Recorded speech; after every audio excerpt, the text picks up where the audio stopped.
Good morning, everybody, and welcome to Sober School, where you can always find experience, strength, and hope. My name is Drew. I'm an alcoholic. We want to welcome you to this platform here today, regardless of what your addiction may be. You are welcome here. We support multiple pathways, your pathway to recovery, all pathways of recovery. And whichever pathway it is that you choose, well, we're here to help, and we definitely want to make sure that it works for you. If you're watching this through the Recovery Classroom Facebook group page, we want to encourage you to share your own experience, strength, and hope, and your own words of wisdom. You never know who needs to hear what it is you might have to say, and it could just change someone's life, including your own. We do encourage you to follow those Facebook posting guidelines out there when folks come here seeking experience, strength, and hope.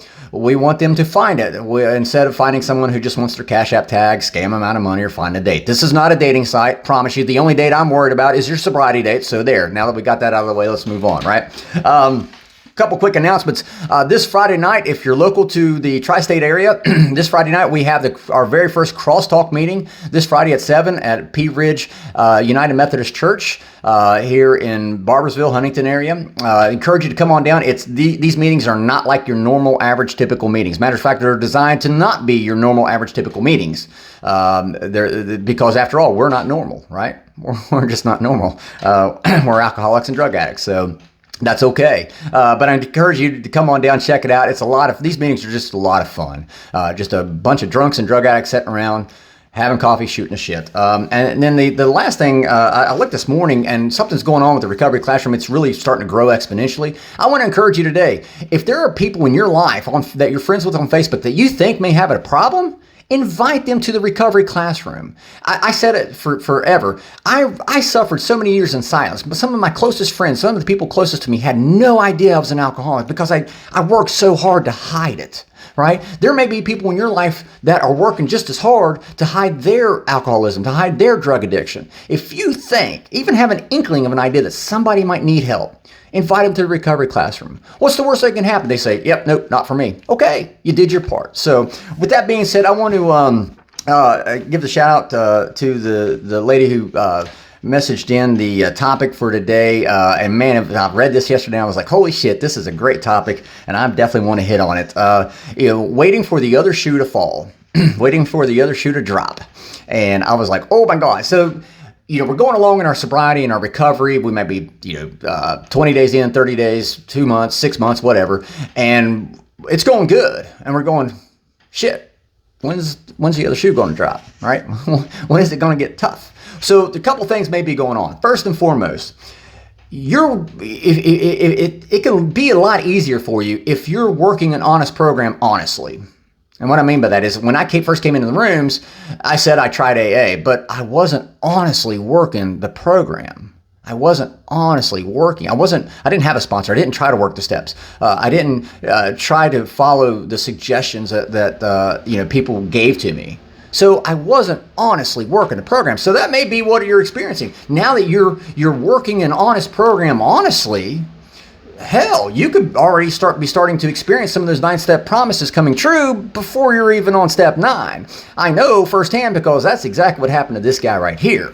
Okay, so that may be one scenario. The other thing I want you to keep in mind is the absence of problems do not mean the absence of problems. See, when I came in and really took hold of the 12-step program of action known as Alcoholics Anonymous, I always said, I've got a 10-month window to learn as much as I can because I'm going to have to get out before life slaps me in the face and says, hey, I want to see how much you learn. See, experience is the best teacher. She gives you the test before she teaches you the lesson, right? And so I knew that I had this 10-month window before the baseball season started and I was going to be out on the road, traveling a whole lot. I had to get in and learn as much as I could because eventually I knew life was going to get hard, right? And so just because you may not have any problems going on right now doesn't mean you may not have problems coming up in the future. See, it's not always going to be unicorn piss and fairy dust. All right, shit could get hard. My sponsor always says that he thinks my life was perfect up until the point I got sober. Then that's when shit started getting difficult for me. He's kind of right, I guess, but the difference is I have tools now, right? And let me be very clear. I'm not trying to push AA or any other program of action. I'm just telling you what worked for me. But what I do know is this. I had that window of opportunity to learn as much as I could, because when stuff did get hard, I had to apply it, and I got to see how well I applied it. And that's what I've been doing for the last couple of years now. I have a 10-month window. I'm connected in meetings. I'm in meetings almost every single night, if not every other night.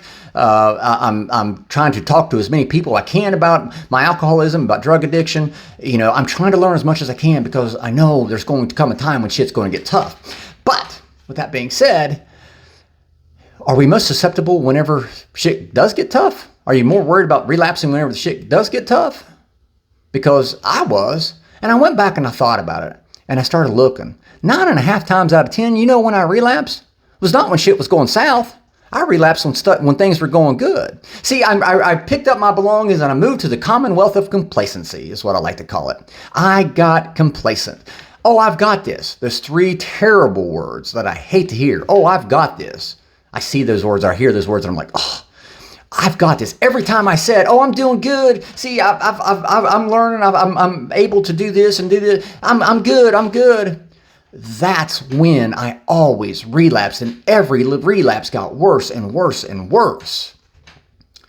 Sometimes waiting for the other shoe to drop, the waiting part is what drives us the most insane.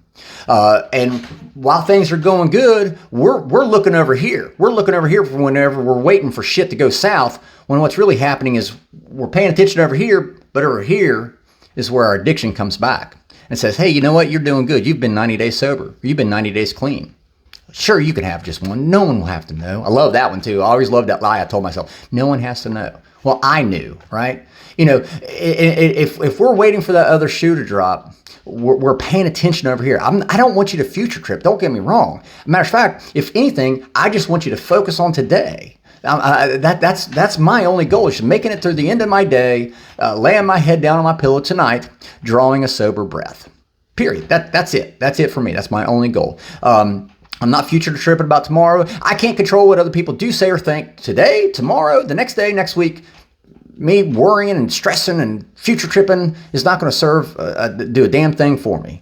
But what I do need to pay attention to is the fact that if I'm looking over here, I'm not as strong over here. So just because you're going to meetings, just because you're staying connected, doesn't mean you can't still have those thoughts of, oh, I've got this, right? Like I said, sometimes the hardest part is waiting for that other shoe to drop. Well, here's what I've learned. Everybody knows me, knows I'm a runner. They know I love running. Yes, I went running this morning, 5 miles. Woo! Everybody knows I'm a runner. Lace those shoelaces up a little bit tighter, right? The other shoe can't drop if you're not standing still. All right, get moving. Don't wait for the other shoe to drop. You just keep moving forward, because the sumbitch can't fall off if you keep moving, right?